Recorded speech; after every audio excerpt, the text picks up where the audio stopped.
그날 고추 따라 제2일 후배가 분명 젊고 힘 좋은 사람을 보낸다던 말과는 달랐죠. 주름진 눈가에 미소를 머금고 있었지만 긴 농사일을 견디기엔 너무 약해 보였죠. 말라 보이는 어깨, 얇은 팔뚝, 그리고 가녀린 어리. 고추 따는 게 생각보다 쉽지 않아요. 허리도 많이 숙여야 하고 햇빛도 강해서요. 걱정 마세요. 저 이런 일 꽤 했어요. 몸이야 좀 힘들어도 마음은 편하니까요. 그녀는 고개를 숙이며 웃었습니다. 말투에서 묘한 자신감이 느껴졌죠. 태수는 더 묻지 않고 고개를 끄덕였습니다. 밤머리에 나란히 선 두 사람. 태수는 간단한 요령을 설명해 줬습니다. 이쪽 줄 맡으시고 붉게 익은 고추만 따세요. 푸른 건 남겨두고 너무 무른 건 버리시고요. 윤희는 대답하고 곧장 작업을 시작했습니다. 태수는 그녀의 손놀림을 유심히 살폈습니다. 생각보다 능숙한 윤희의 손놀림. 고추 꼭지를 걷는 손끝이 빠르면서도 섬세했고 비닐바구니 안에는 손질된 고추들이 가지런히 담겼습니다. 함께 일을 하다 보니 어느새 처음 만난 어색함은 금세 사라졌죠. 서울이요? 그녀의 말은 담담했지만 그 속에 무언가 담겨 있는 것 같아 보였습니다. 태수는 더 묻지 않았습니다. 그리고 그녀가 맡은 고추줄기를 다시 한번 훑어보니 고추 상태도 좋았고 고추 따는 방식도 능숙했죠. 예상 밖의 능숙한 윤희의 모습에 태수는 고마움을 느꼈습니다. 프리섬션이 흐르면서 점차 말수가 줄었습니다. 둘 다 반일에 집중하느라 말보단 손과 몸이 더 바빴죠. 땀이 이마를 타고 흘렀고 햇빛은 점점 강해졌습니다. 그런데도 윤희는 쉬자는 말 한마디 없이 묵묵히 손을 움직였습니다. 태수가 일부러 쉬자고 말해도 그녀는 웃으며 계속 일을 했습니다. 태수는 그 말에 묘하게 감동했습니다. 혼자 반일을 하며 말을 잇고 살았던 지난 세월 속에 이렇게 말 한마디가 사람의 마음을 움직일 수 있다는 사실을 오랜만에 느꼈습니다. 반일은 오전 내내 그렇게 이어졌습니다. 태수는 오랜만에 누군가와 함께 일하며 땀을 흘렸고 함께 일하는 사람이 있어 햇빛도 덜 따갑게 느껴졌습니다. 그날의 아침, 태수의 고추밭에 찾아온 건 단지 일꾼 한 명이 아닙니다. 오랫동안 굳게 닫혀있던 그의 무거운 마음이 조금씩 열리기 시작했죠. 고추밭에서 오전 내내 함께 고추를 따고 나니 태수는 슬슬 허기가 느껴졌습니다. 땀이 이마를 타고 내려왔고 그의 옷은 등짝에 달라붙었죠. 아직 가을이라지만 햇살은 여전히 뜨거웠습니다. 작업을 마친 윤희 역시 이마에 수건을 얹은 채 한 손으로 허리를 짚었습니다. 허슬릿이 밝았습니다. 낯선 일을 능숙하게 소화하는 그녀. 태수는 점점 그녀에게 관심이 갔습니다. 테이드 태수의 제안에 윤희는 고개를 천천히 저었습니다. 윤희는 그러고는 작업용 가방에서 작고 낡은 첨보다리를 꺼냈습니다. 그 안에는 다듬어진 애호박 반개, 작은 된장 항아리, 잘 말린 멸치 몇 마리가 들어있었습니다. 펄베크 제느는 잠시 멍해졌습니다. 다른 여성이 집 부엌에 들어가는 건 아내가 떠난 이후로 처음이었고 그가 마지막으로 누군가가 해준 밥을 먹었던 건 너무도 오래됐었죠. 그는 잠시 망설이다 말했습니다. 여민이는 마당에 들어서자마자 익숙한 듯 발걸음을 옮겼습니다. 작은 텃밭에서 파 한 뿌리와 툭고추 몇 개를 똑똑 따더니 그것을 물에 씻어 부엌으로 들어갔습니다. 태수는 그 모습이 어쩐지 낯설지 않았습니다. 오래전 아내가 해주던 모습과 겹쳐 보였죠. 태수는 부엌 문턱에 서서 윤희의 뒷모습을 가만히 바라보았습니다. 윤희는 먼저 쌀을 씻고 몇 번 헹군 뒤 솥에 앉혀놓고 그 위에 손으로 된장을 푼 냄비를 올려 끓이기 시작했습니다. 페이도와 다시마로 육수를 내고 썰어놓은 애호박과 파를 넣었습니다. 된장찌개가 보글보글 끓으며 맛있는 냄새가 집안에 퍼지기 시작했죠. 찌개 끓는 소리, 채소 써는 소리, 그리고 그녀가 요리하는 뒷모습을 바라보니 태수는 오랜만에 집안이 꽉 차 있는 느낌이 들었습니다. 태우는 어색하게 서 있다가 조심스레 말했습니다. 말끝에 가볍게 웃었지만 그 말이 무겁게 느껴졌습니다. 찌개의 냄새는 금세 집안을 가득 채웠고 잘 익은 밥을 밥그릇에 담으며 윤희는 손수상을 차리기 시작했습니다. 칫 작은 상 위에 뜨거운 된장찌개, 김이 모락모락 나는 흰쌀밥, 거기에 그녀가 아침에 챙겨온 김치까지 얹으니 단출하지만 정갈한 밥상이 되었습니다. 태수는 상 앞에 앉으면서 자신도 모르게 한참 동안 눈을 떼지 못했습니다. 그녀가 건넨 숟가락을 들고 태수는 조심스럽게 된장찌개를 한 숟갈 떴습니다. 짜며 짭조름한 맛과 달큰한 국물, 그리고 무겁지 않은 된장의 구수한 풍미가 입안에 퍼졌습니다. 태수는 그 맛이 너무 익숙했습니다. 아내가 생전에 끓여주던 된장찌개 맛과 비슷했죠. 윤희는 고개를 숙이며 살짝 웃었습니다. 태수는 더 이상 말을 하지 않았고 대신 그는 그릇에 담긴 밥을 천천히 꾹꾹 씹으며 먹었습니다. 집밥의 따뜻한 온기가 몸속에 퍼질 때 그의 무겁던 마음 한구석까지 풀어지는 듯 했습니다. 악토마치앙 혼자 대충 끼니를 때우면서 살아온 것도 벌써 15년. 그런데 지금 이렇게 누군가가 차려준 따뜻한 밥상을 앞에 두고 따뜻한 사람과 마주 앉아 함께 밥을 먹는 걸. 태수는 오랜만에 살아있는 느낌을 느꼈습니다. 윤희는 조심스럽게 이야기를 꺼냈습니다.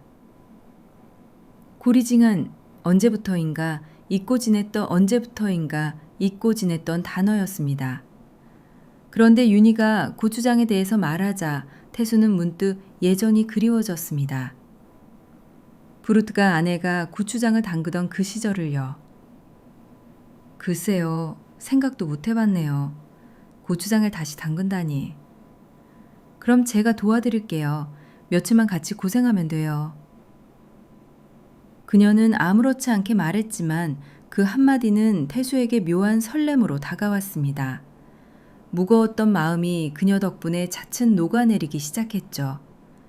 그리고 그는 그날 이후로 그녀와의 점심을 기다리게 되었습니다. 낭이가 한층 차가워진 새벽, 태수는 평소보다 훨씬 이른 시간에 잠에서 깼습니다.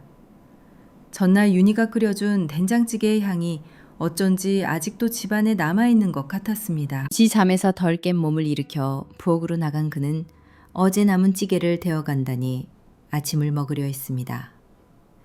그런데 순간 마당 너머에서 누군가의 목소리가 들렸습니다. 저기요, 김태수 씨 댁 맞죠? 문을 열고 나가보니 낯선 남자 하나가 서 있었습니다.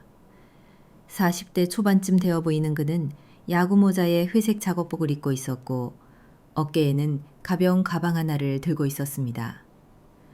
태수는 순간 당황한 얼굴로 물었습니다. 예, 맞는데요? 언세이프 누구신지? 아, 저는 김철수라고 합니다. 용역업체에서 나왔어요. 오늘부터 고추 따는 일 돕기로 했어요. 엠브로드 1위의 태수는 눈썹을 찌푸리며 말했습니다. 어제 오신 여성분은요? 박윤희 씨요? 철수는 애매하게 고개를 끄덕이며 대답했습니다. 아, 그분 말씀이시군요. 업체 쪽에서 얘기가 달라졌다고 해서 갑자기 다른 농장으로 옮기셨다고 들었어요. 저도 정확히는 잘 몰라요. 그냥 오늘부터 이쪽으로 가라는 말만 듣고 왔습니다. 에메랄드이리의 그 말을 듣는 순간 태수의 가슴 안쪽이 먹먹해졌지만 애써 담담한 표정을 지었습니다. 알겠습니다. 그럼 이쪽 줄부터 맡아주세요. 디샤초는 요령은 간단합니다. 철수를 고추밭으로 안내한 뒤 태수는 혼자 밭의 반대편에 섰습니다. 손에 고추를 쥐었지만 마음은 온통 그녀한테 가 있었습니다. 어제 윤희가 따던 자리, 그녀가 앉아 땀을 닦던 그 돌의자, 그녀가 담아놓은 고추 바구니가 생각났습니다. 그렇게 그냥 떠난 걸까? 혼잣말처럼 속으로 중얼이며 그는 손을 멈췄습니다. 어쩐지 오늘은 고추가 잘 보이지도 않고 허리는 평소보다 더 아픈 듯 했죠. 태수는 묵묵히 성실하게 일을 했지만 태수는 마음에 들지 않았습니다. 점심시간이 되자 태수는 철수에게 마을 식당에서 도시락을 사오라고 말했습니다. 돈은 여기 있습니다. 모아파보죠. 철수가 자리를 비우자 태수는 고추밭 한 구석에서 조용히 주저앉았습니다. 고추밭에서 들렸던 그녀의 목소리가 지금은 더없이 멀게만 느껴졌습니다. 짱그가 눈을 감고 고개를 들자 높고 푸른 하늘 사이로 철새들이 날아가고 있었습니다. 한번 날아간 철새는 다시 돌아오지 않는다. 그 말처럼 그녀도 그렇게 돌아오지 않는 걸까? 그날 우도 해가 질 때까지 그는 묵묵히 일을 이어갔습니다. 철수는 능률도 좋고 묻는 말 없이 조용한 사람이었습니다. 그러나 아무리 성실해도 태수는 마음에 들지 않았습니다. 고추밭은 똑같이 넓었고 고추는 여전히 붉었지만 태수에게는 어제와는 너무나도 달랐습니다.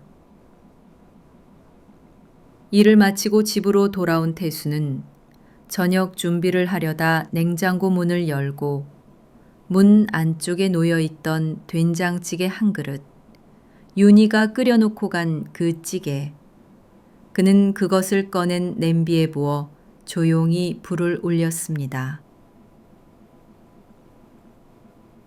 김이 올라오고 국물이 끓기 시작했지만 맛은 달랐습니다. 분명 똑같은 재료, 똑같은 찌개인데도 입안에선 아무런 감흥이 없었습니다.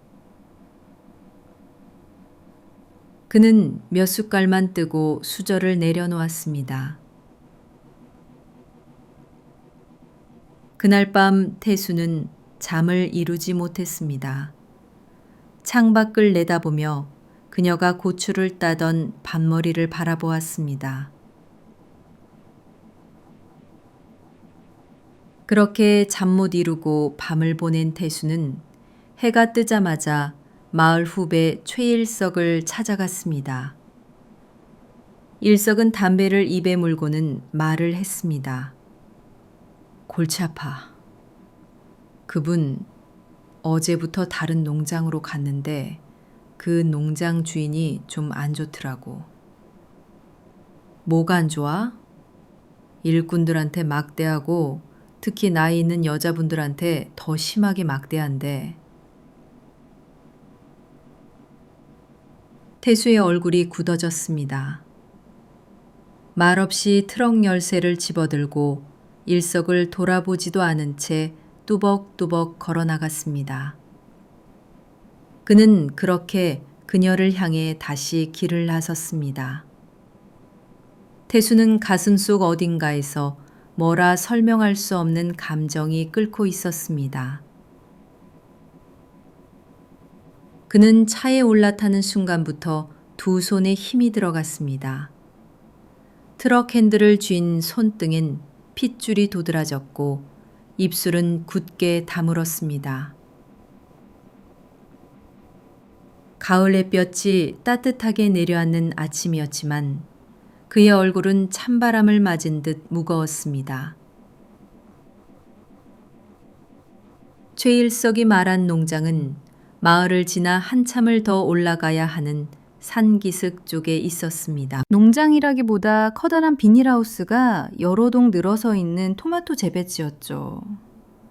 이 일대에서도 가장 일손이 바쁜 곳으로 알려져 있었고 동시에 가장 거칠다는 소문이 도는 곳이었습니다.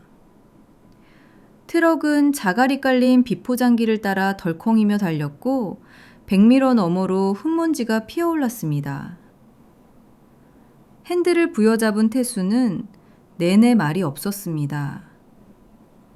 도로 한쪽에 토마토 체험 농장이라는 허름한 간판이 나왔고 그가 도착했을 즈음 멀리서부터 고함 소리가 들려왔습니다.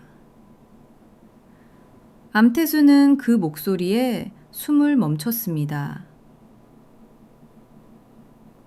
천천히 비닐하우스 쪽으로 다가가며 사람들을 둘러봤습니다.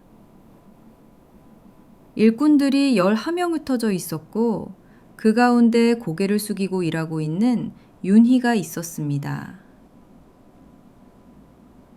감진이 모자를 눌러쓰고 작은 손으로 토마토 상자를 정리하고 있었죠.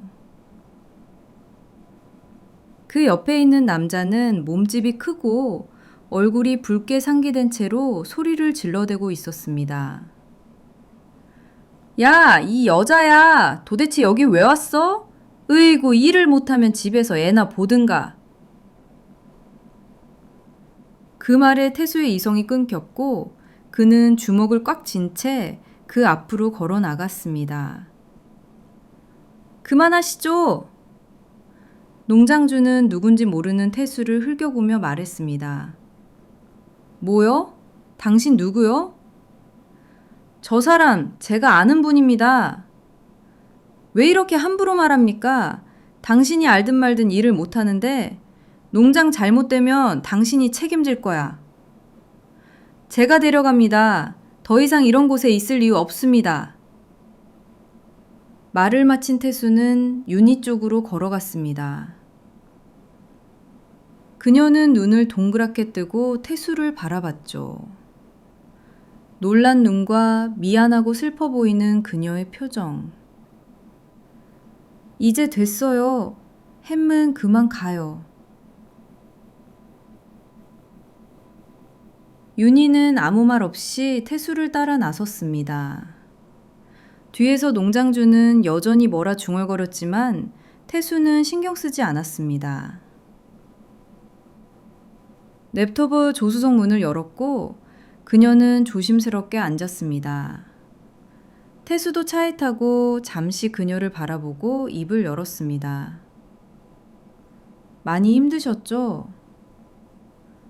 그녀는 창밖을 바라보며 작은 목소리로 말했습니다. 이런 일은 익숙해서. 태수는 단호하게 말했습니다. 프로젝트급 윤희의 눈가가 순간 흔들렸습니다. 한동안 말이 없더니 이윽고 조용히 입을 열었습니다. 정말 고마워요. 트럭은 고추밭이 있는 마을로 향했습니다. 길 위로 햇살이 비스듬히 쏟아졌고 논둑 사이로 억새풀이 하늘거렸습니다. 그날 오후 태수는 평소보다 훨씬 일찍 일을 마쳤습니다. 바스룸은 복잡했고 동시에 안정되었습니다. 윤희가 다시 돌아온 것이 믿기지 않았고 자신이 이토록 누군가를 걱정할 수 있다는 사실도 놀라웠습니다. 고추밭 옆 평상에 앉아있던 그는 멀리 산을 바라보며 조용히 숨을 돌렸습니다. 그때 부엌 쪽에서 무언가 흔들리는 소리가 들려왔습니다. 윤희가 삼겹살 몇 근과 막걸리 병을 들고 서 있었습니다. 태수는 순간 당황했습니다. 그녀는 간이 석쇠를 가져와 불을 피우기 시작했고 고추밭에서 따온 툭고추와 마늘도 함께 구웠습니다. 저녁 노을이 내려앉은 평상이 막걸리를 따라주며 태수는 물었습니다. 윤희는 잠시 술잔을 마시고 평상을 바라보다가 조용히 입을 열었습니다. 그녀의 목소리는 담담했지만 그 담담함 뒤에 눌러 담은 아픔이 보였습니다. 태수는 말 없이 그녀를 바라만 보았고 그녀는 이어서 말했습니다. 태수는 그녀를 바라보며 가만히 고개를 끄덕였습니다. 마영 말없이 막걸리를 기울이던 그는 입을 열었습니다. 두 사람은 그렇게 서로의 고통을 나누었습니다. 말은 적었지만 마음은 깊게 이어지고 있었습니다. 말은 먹던 고기가 식고 막걸리 병이 비워졌을 즈음 어느새 두 사람의 표정은 한결 부드러워져 있었습니다. 그날 밤 윤희는 농막에서 자겠다고 했지만 태수는 계속해서 마음이 걸렸습니다. 그리고 그는 잠자리에 들기 전 속으로 되뇌었습니다. 엑스플로시브는 예고 없이 시작되었습니다. 처음에는 가늘게 내리는 보슬비였고 곧 굵은 빗방울이 처마 끝을 때리더니 금세 폭우가 쏟아지기 시작했습니다. 아직 잠들지 못한 태수가 창문 너머로 바라보았습니다. 윤희가 잠들어 있는 농막 쪽 지붕이 어렴풋이 보였습니다. 오래된 농막은 비만 오면 어김없이 물이 샜습니다. 예전엔 아내가 생전 손수 손질해 놓았지만 그 후로는 크게 손을 보지 않았습니다. 윤희가 그곳에서 자고 있을 걸 생각하니 마음 한구석이 불안했습니다. 결국 태수는 이불을 걷어내고 일어섰습니다. 부엉 문을 열자 밤공기 사이로 찬 기운이 스며들었습니다. 빗방울은 지붕을 세차게 두드리고 있었고 걸음을 내딛자마자 신발이 흠뻑 젖었습니다. 그는 비를 맞아가며 농막 쪽으로 달렸습니다. 농막 다다르자 예상대로 천장에서 물이 뚝뚝 떨어지고 있었습니다. 양동이 몇 개가 놓여 있었고 대야에는 이미 물이 반쯤 찼습니다. 그 가운데 윤희가 젖은 이불을 끌어안은 채 허둥지둥 물을 받고 있었습니다. 그는 고개를 돌리며 놀란 눈으로 태수를 바라봤습니다. 조금만 정리하면 괜찮아요. 그만 마를 거예요. 럭포리에는 고개를 절레절레 흔들었습니다. 이불까지 다 젖었는데 어떻게 자요? 그냥 집 안으로 가요. 윤희는 손사래를 치며 말했습니다. 거렁 너무 민폐예요. 민폐 아니에요. 그리고 이렇게 젖었는데 어떻게 자요? 제가 신경 쓰여서라도 잠 못 자요. 제가 들어요. 그 말에 윤희는 아무 말 없이 태수의 눈을 바라봤습니다. 그 눈빛 속에 깃든 진심이 느껴졌는지 이내 그녀는 고개를 끄덕였습니다. 결국 두 사람은 비에 흠뻑 젖은 채 마당을 지나 집 안으로 들어왔습니다. 거실에서 타올을 꺼내 그녀에게 건네며 말했습니다. 이걸로 머리 좀 닦으세요. 거리 갈아입으셔야죠. 옷장이 있는 방으로 들어가 15년째 손대지 못한 서랍을 열었습니다. 아내의 옷들이 아직 그 자리에 고스란히 있었습니다. 문유가가 바래고 살짝 구겨져 있었지만 입을 만한 옷을 찾아 꺼냈습니다. 이거 입으세요. 사이즈는 얼추 맞을 거예요. 깨끗하게 세탁된 거예요. 윤희는 옷을 받아들며 조심스럽게 물었습니다. 정말 괜찮으시겠어요? 당연하죠. 감기 걸려요. 빨리 갈아입으세요. 그녀는 안방 쪽으로 들어가 옷을 갈아입었습니다. 황태수는 그 사이 물이 새지 않는 방을 찾으려 온 집안을 살폈지만 거실도 마루도 지붕이 낡아 이미 여기저기 물이 들이치고 있었습니다. 결국 안전한 방은 안방 하나뿐이었습니다. 윤희가 옷을 갈아입고 나오자 태수는 난처한 얼굴로 말했습니다. 커넥션 죄송한데요. 방이 여기 하나뿐이에요. 다른 데는 다 물이 새네요. 괜찮으시다면 여기서 주무시죠. 전 거실에서 잘게요. 윤희는 곧장 고개를 저었습니다. 거실도 빗물이 새고 있다면서요.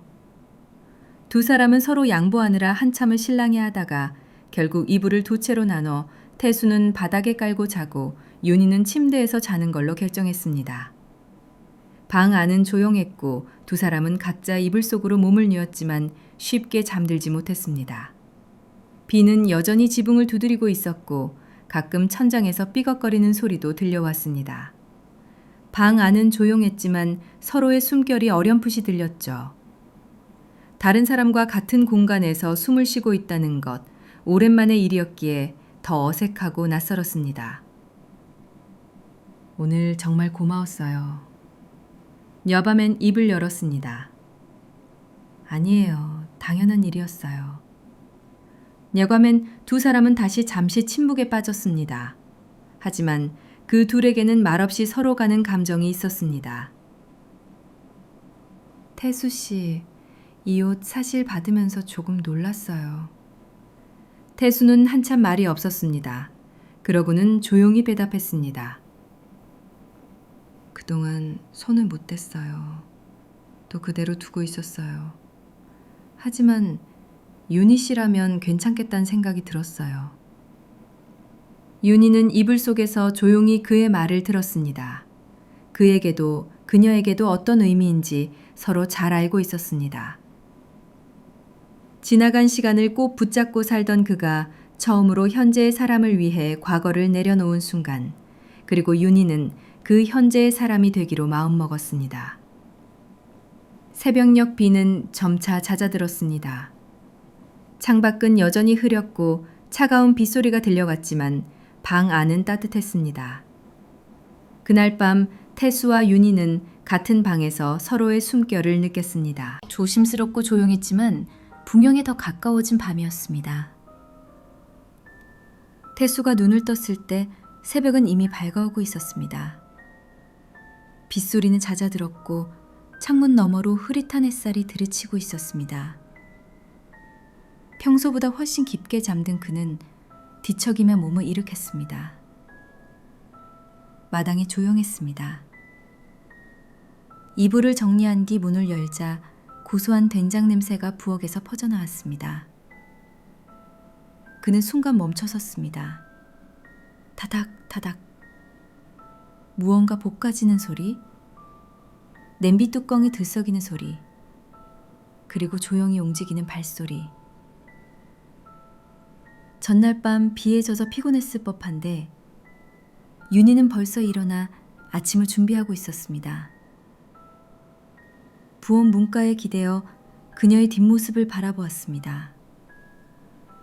발은 매일리 정갈이 묶여 있었고 그의 아내가 입던 수수한 체크무늬 앞치마가 허리에 매어 있었습니다. 신기하게도 그 모습이 낯설지 않았습니다. 오히려 오래전 어느 평범한 날의 기억을 그대로 꺼내온 듯한 착각이 들었습니다. 윤희가 돌아보며 살짝 웃었습니다. 윤희 씨야, 텐데요. 웃으며 찌개에 간을 맞췄습니다. 밥솥에서는 김이 모락모락 피어오르고 있었고 부엌 식탁에는 벌써 김치, 나물무침, 고추장아찌가 소박하게 준비되어 있었습니다. 태수는 말없이 냉장고에서 물을 꺼내 물컵에 따라 그녀 옆에 조용히 놓아주었습니다. 이후 아무 말 없던 태수는 말했습니다. 윤희는 숟가락을 들다 말고 멈칫했습니다. 그 말에 그녀는 천천히 고개를 끄덕였습니다. 윤희는 따뜻하다는 표현이 뭉클하게 다가왔습니다. 그동안 너무나 많은 날들을 찬바람과 침묵 속에서 지내왔기에 따뜻함이라는 말 한마디에 마음이 풀어지는 자신을 느꼈습니다. 그렇게 그날부터 두 사람의 동거는 자연스럽게 시작되었죠. 인이 되면은 먼저 일어났습니다. 집안 구석구석을 정리하고 아침밥을 준비하고 텃밭에서 쑥갓이나 상추를 따왔습니다. 태수는 주방 문턱에 기대 서서 그런 윤희를 바라보다가 자연스럽게 물을 가져오거나 식탁 위에 수저를 놓았습니다. 지두 사람의 일상은 여느 부부와 다를 것 없었습니다. 함께 고추밭에 나가 일하고 윤희가 준비한 보자기로 포장된 도시락을 함께 나눠 먹고 잠깐 나무 그늘 아래 앉아 물을 마시며 이야기를 나누는 그 시간이 점점 많아졌습니다. 저녁이 되면 윤희는 부엌에 서고 태수는 어설프지만 고사리를 다듬거나 파를 썰었습니다. 윤희는 그런 그를 종종 놀리곤 했습니다. 그들은 저녁을 먹고 나면 마당 평상에 나란히 앉았습니다. 밤하늘을 올려다보며 별이 보이는 날이면 함께 별을 올려다보고 바람 부는 날이면 함께 나뭇잎의 소리에 귀를 기울였습니다. 서로의 하루를 나누는 동반자로서 그들은 매일을 새롭게 맞이하고 있었습니다. 햇살이 곱게 내려앉은 마당에 고추들이 빨갛게 말라가고 있었습니다. 바닥에 펼쳐진 멍석 위에는 태수가 전날 수확한 고추들이 고루 퍼져 있었고 그 옆에서 윤희는 바람이 잘 통하도록 고추들을 뒤집고 있었습니다. 윤희는 그 옆에서 작은 의자에 앉아 그녀의 뒷모습을 바라보고 있었습니다. 항상 모든 정성껏 다루는 윤희가 늘 예뻐 보였습니다. 그렇게 이 둘은 같이 만들자고 이야기했던 고추장을 만들 준비를 했습니다. 플레이 없이 말린 고추를 빻고 메주를 풀고 소금과 조청, 마늘을 섞어가며 간을 맞추는 과정은 하루 이틀로 끝나는 일이 아니었습니다. 하지만 이 둘에게 고추장을 담근다는 것은 그저 단순한 작업이 아니었습니다. 그것은 서로의 삶을 하나의 항아리에 담는 일이었고 오래도록 곁에 있겠다는 약속과도 같았습니다. 시간 동안. 그들의 사랑도 천천히 그러나 확실하게 익어가고 있었습니다. 가을밤이 깊어진 어느 날 저녁, 두 사람은 파전을 구워 막걸리 한 병을 가운데 두고 마당 평상에 나란히 앉아 있었습니다. 는 별은 드문드문 떠 있었고 마을에는 했습니다. 윤희가 조심스럽게 막걸리를 따르며 말을 꺼냈습니다. 태수는 잔을 받으며 조용히 웃었습니다. 윤희는 잠시 침묵했습니다. 그녀의 손끝이 살짝 떨렸고 그리고 이내 작은 목소리로 말했습니다. 집에 있을 땐 늘 시끄러웠어요. 차 소리, 사람 소리, 또 마음속 소리. 그런 것들에 너무 지쳐서 어느 순간부터 귀를 닫고 살게 되더라고요. 태수는 그녀를 바라보며 천천히 고개를 끄덕였습니다. 마음속 소리. 그게 제일 시끄러웠죠. 제 남편 착하고 책임감도 강했는데 너무 무리했어요. 지인 부탁 한 번에 보증을 섰고 그게 발단이 돼서 빚이 산처럼 불어났어요. 그녀는 손을 무릎 위에 모으고 눈을 내리깔았습니다. 어느 날 집에 돌아왔더니 남편이 안 보이더라고요. 전화도 안 받고 회사에도 안 갔다고 하고 결국 한강 근처에서 발견됐어요. 유서디가 썼드는. 저는 그냥 버려진 거예요. 태수는 숨을 길게 들이쉬었지만 말이 쉽게 나오지 않았습니다. 더브랜스그 천이 잔을 들고 마셨습니다. 찬 막걸리가 목을 타고 내려가며 마음까지 시리게 만들었습니다. 그날 이후 집도 가게도 다 정리했어요. 사람들 시선도 견디기 힘들었고 친척들도 지인들도 하나둘 떠나더라고요. 윤희의 목소리는 더는 떨리지 않았습니다. 오히려 너무 담담했습니다. 그래서 그냥 다 놓고 내려왔어요. 아무도 모르는 동네에서 아무도 저를 모르는 삶을 살고 싶어서요. 태수는 말없이 고개를 끄덕였습니다. 방그의 시선은 그녀의 손등위를 향하고 있었습니다. 가늘고 고운 손등엔 작은 상처들이 희미하게 남아 있었습니다. 몇 해를 밭에서 보내온 손이었습니다. 그녀는 고개를 돌렸다. 대단한 건 없어요. 그냥 살았을 뿐이에요. 그 말에 윤희는 작게 웃었습니다. 태수는 말없이 잔을 들었습니다. 이번엔 그가 먼저 윤희의 잔을 채워주었습니다. 우리 참 많이 비슷해요. 윤희는 태수의 손을 잡았습니다. 둘의 손이 겹쳐진 자리에서 묘한 온기가 흘렀습니다. 가을밤의 서늘한 공기 속에서도 그 온기는 오래도록 사라지지 않았습니다. 그날 밤 두 사람은 평상에 앉아 오래도록 이야기했습니다. 그 밤 두 사람은 각자의 상처를 꺼내 보이며 서로를 받아들였습니다. 장도 영원히 마주보고 서로를 위로해주는 밤이었습니다. 그리고 다음날 아침, 태수는 평소보다 이른 시간에 눈을 떴습니다. 부엌 쪽에서 나는 소리는 여전했지만 그날의 된장찌개 향은 유난히 더 깊었습니다. 이제 그녀가 없는 집은 상상하기 어려울 정도였습니다.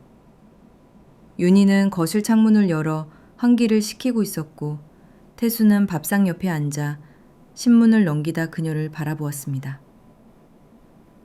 윤희는 창밖을 바라보다 태수 쪽으로 고개를 돌렸습니다. 그 말에 윤희는 순간 대답을 하지 못했습니다. 그녀는 입술을 다물고 살짝 시선을 아래로 떨궜습니다. 태수는 한참 동안 그녀의 침묵을 바라보다가 다시 말했습니다. 윤희는 천천히 숨을 들이쉬고는 조용히 입을 열었습니다. 그녀의 말에 태수는 마음이 무겁게 내려앉았습니다. 평소보다 깊어진 눈빛으로 그녀를 바라보며 말했습니다. 윤희의 눈가에 금세 눈물이 고였습니다. 그리고 그녀는 손등으로 눈물을 닦으며 웃었습니다. 함께 있을 땐 누군가 필요해서 힘들고, 함께 있을 땐 그 사람이 사라질까봐 또 힘들고. 윤희는 태수를 바라보며 그녀는 조용히 고개를 끄덕였습니다. 며칠이 지나고 겨울이 왔고 그의 첫눈은 생각보다 빨리 찾아왔습니다. 태수와 윤희는 마당에 서서 함께 첫눈을 바라봤습니다. 그리고 태수가 말했습니다. 윤희는 놀란 듯 그를 바라봤고 태수는 주머니에서 작고 낡은 상자를 꺼냈습니다.